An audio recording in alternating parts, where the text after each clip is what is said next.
1923년 일본의 관동 대지진, 1992년 로스앤젤레스 인종폭동 때 현지의 한국 교민들은 살인, 폭행을 당하는 등 많은 피해를 입었습니다. 그런데 우리나라에서 중국인 화교들을 다수 학살한 사건이 있었는데요. 바로 1931년 평양에서 발생한 화교 배척 사건입니다. 국내에서 외국인에 대하여 행해진 집단 폭행 사건이었습니다. 일제시대 일본은 만주 지역에 대한 일본인과 조선인의 이주를 권장하였고, 이때 많은 조선인들이 한반도를 떠나 만주 지역에 정착합니다. 만주에 살던 기존 중국인들과 자연스럽게 갈등이 생겨나는데요. 중국인과 조선인 간의 갈등이 표출된 사건이 1931년 7월 2일 만주 길림성에서 발생한 만보산 사건입니다.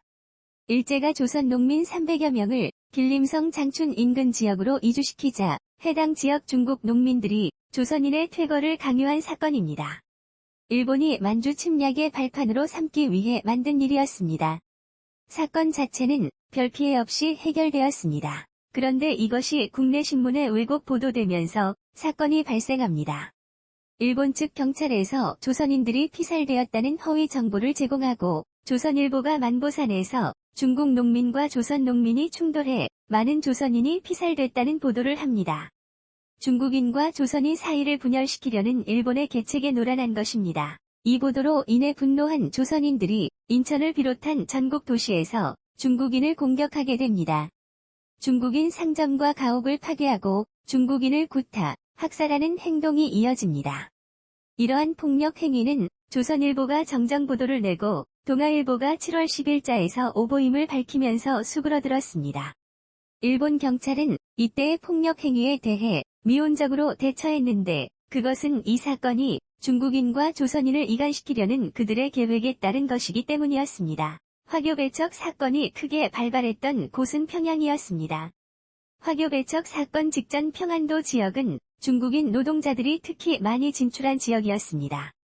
중국인 노동자와 조선인 노동자 간의 충돌 역시 증가했습니다. 대규모 폭력 행위가 일어난 것은 7월 5일 밤부터 7월 6일 아침 사이였습니다. 평양의 수백 명의 조선인들은 흉기를 소지한 채 화교를 공격하여 그들을 살상하고 가옥에 대한 방화, 약탈을 하였습니다. 평양 지역에서만 121명이 살해당하고 수백 명이 부상당했습니다.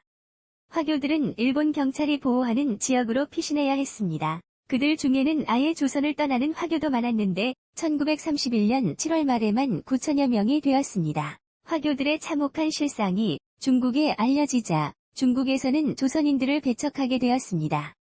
또한 이때 많은 화교들이 중국의 동북지방으로 귀국하였는데 그들은 그곳에서 조선인에 대한 보복성 살인, 폭행 등을 벌였습니다. 1931년 10월 말까지 단기간에 2천여 건 이상의 만주 조선인에 대한 학살, 폭행 등의 사건이 발생했습니다.